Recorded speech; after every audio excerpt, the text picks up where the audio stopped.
అమ్మ హెయిర్ అనమాట, దానికోసం ఆమా వస్తున్నా. సో దాసాన ఆకులు ఉన్నాయి, ఇప్పుడు కరివేపాకు కొలుతున్నాం. అమ్మ అన్నీ నీట్గా పెట్టుకుంది. ఇది మా ఎప్పటి నుంచో ఉన్న కొబ్బరి చెట్టు, ఇది భలే క్యూట్ ఉంది కదా. కరివేపాకు,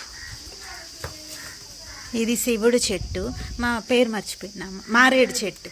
మారేడు చెట్టు అమ్మ నీట్గా పూజ చేసుకుంటుంది. ఇదే హైదరాబాద్లో కాకుమా, ఎంత 50 రూపీస్ అట్లా తీసుకుంటారు. అవును, కొనుక్కోవాలంటే.